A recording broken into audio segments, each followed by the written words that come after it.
क्या आपने कभी सोचा है कि एक वायरस सिर्फ सांस लेने से आपकी जान ले सकता है? क्या होगा अगर एक बड़ी क्रूज शिप हजारों इन्फेक्टेड चूहों के साथ खामोशी से आपके शहर के किनारे आ लगे? और अगर मैं आपको बताऊं कि एक ऐसी शिप आज भी समंदर में भटक रही है और किसी को नहीं पता कि वो कहां है। सीधी बात करें तो हांटा वायरस कोई नया वायरस नहीं है, ये सालों से दुनिया में मौजूद है, लेकिन लोग उस वक्त होश में आते हैं जब कोई बड़ी तबाही सामने आती है। 1993 में अमेरिका के फोर कॉर्नर्स रीजन में अचानक लोगों को सांस लेने में शदीद तकलीफ होने लगी।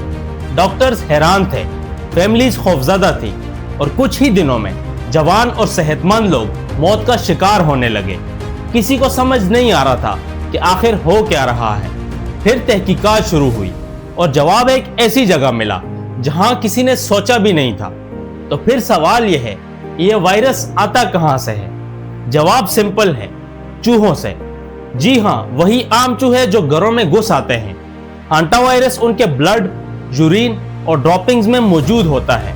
जब उनका पेशाब या गंदगी खुश्क होकर हवा में मिल जाती है तो उस हवा में सांस लेने वाला इंसान इन्फेक्टेड हो सकता है।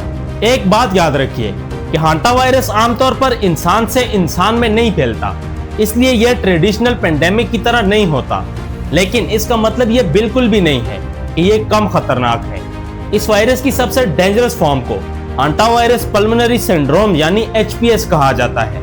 इसमें लंग्स आहिस्ता आहिस्ता फ्लूइड से भरने लगते हैं। शुरू में फीवर और मसल पेन होता है, लेकिन फिर अचानक सांस लेना मुश्किल हो जाता है। और सबसे खतरनाक बात, इसका फेटेलिटी रेट 38% तक पहुंच सकता है, यानी हर 100 इन्फेक्टेड लोगों में से 38 लोग जिंदा नहीं बच पाते। लेकिन यहाँ एक बड़ा सवाल पैदा होता है, अगर हांटा वायरस इतना खतरनाक है तो इसका गोश्त क्रूज शिप से क्या ताल्लुक है? बात हो रही है MS ल्यूबोव ऑर्लोवा की। ये एक रशियन क्रूज शिप है जो अपने दौर में मशहूर, पुरशान और देखने वालों के लिए एक दिलचस्प मंजर थी। लेकिन 2010 में इसे कनाडा में अबंडन कर दिया गया क्योंकि इसके ऑपरेटर्स के पास मजीद पैसा नहीं बचा था। फिर 2013 में जब इस शिप को टो करके ले जाया जा रहा था, अचानक टोइंग केबल टूट गई और यह जहाज अटलांटिक ओशन में बिल्कुल आजाद हो गया। ना कोई कैप्टन, ना क्रू, ना कोई कंट्रोल। अब जरा तसव्वुर कीजिए कि एक सुनसान और बेकाबू जहाज जो समंदर में तन्हा भटक रहा हो और उस पर मौजूद हो हजारों चूहे। रिपोर्ट्स के मुताबिक शिप पर चूहों की तादाद इतनी ज्यादा थी कि वो जिंदा रहने के लिए एक दूसरे को खा रहे थे। यह सिर्फ एक हॉरर स्टोरी जैसा मंजर नहीं था। कुछ एक्सपर्ट्स ने खतरा जाहिर किया कि ऐसा जहाज हांटा वायरस के लिए एक चलती फिरती ब्रीडिंग ग्राउंड बन सकता है। सोचिए, अगर ये शिप यूरोप या ब्रिटेन के किसी किनारे तक पहुंच जाती और इन्फेक्टेड चूहे वहां उतर जाते तो क्या होता? लेकिन कहानी यहीं खत्म नहीं हुई। 2014 में अचानक इस शिप का कोई पता नहीं चला। कुछ रिपोर्ट्स में कहा गया कि सैटेलाइट्स ने इसे कुछ वक्त के लिए डिटेक्ट किया, लेकिन फिर यह गायब हो गई। आयरिश कोस्ट गार्ड ने अंदाजा लगाया कि शायद यह समंदर में डूब चुकी है, मगर इस बात की कभी तस्दीक नहीं हो सकी। और आज तक 2026 में भी MS ल्यूबोव ऑर्लोवा ऑफिशियली मिसिंग मानी जाती है। ना ये मिली, ना इसका मलबा कंफर्म हुआ। तो क्या ये गोश्त शिप अभी भी कहीं समंदर में भटक रही है? क्या उस पर वो चूहे कभी मौजूद थे? ये शायद अब भी हों। साइंस कहती है कि ऐसा होना अनलाइकली है, लेकिन याद रखिए, अनलाइकली और इम्पॉसिबल एक जैसी चीजें नहीं होती। अब इस कहानी को रियल लाइफ से जोड़कर देखिए। हांटा वायरस सिर्फ हॉलीवुड की कोई फिक्शनल स्टोरी नहीं है। पाकिस्तान, इंडिया और सराउंडिंग रीजन्स में भी चूहों की वजह से इन्फेक्शंस रिपोर्ट होते रहते हैं, चाहे उनके स्ट्रेंथ्स मुख्तलिफ ही क्यों ना हो।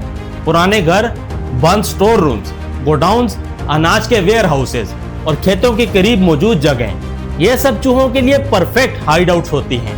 इसलिए अगर आप कभी किसी पुराने कमरे, गोडाउन या स्टोर की सफाई करें तो एक बात कभी ना भूलें, सूखे हुए चूहों के ड्रॉपिंग्स और गंदगी को झाड़ना और हवा में उड़ाना बहुत खतरनाक हो सकता है।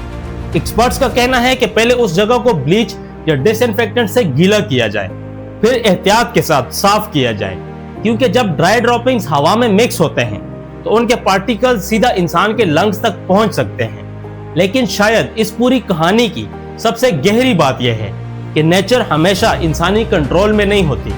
कभी कभी एक छोटा सा जानवर, एक एबंडन शिप और एक इनविजिबल वायरस मिलकर ऐसी सिचुएशन पैदा कर देते हैं जो पूरी दुनिया को हिला सकती है।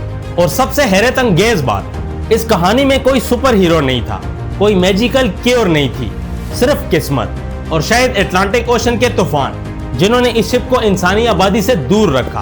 अब सवाल आपसे है कि अगर एमएस ल्यूबोव और लोवा जैसी कोई गोस्ट शिप आज किसी किनारे पर आ लगे तो क्या आपको लगता है कि दुनिया ऐसे आउटब्रेक के लिए वाकई तैयार है? अपनी राय नीचे कमेंट्स में जरूर बताएं और अगर ये वीडियो आपको सोचने पर मजबूर करे तो इसे लाइक और शेयर जरूर कीजिए, खासकर उन दोस्तों के साथ जो सिर्फ फनी रील्स देखते हैं। उन्हें भी पता होना चाहिए कि दुनिया में असल में क्या हो रहा है। और सब्सक्राइब करना मत भूलिए। थैंक्स फॉर वॉचिंग, मिलते हैं नेक्स्ट एपिसोड में।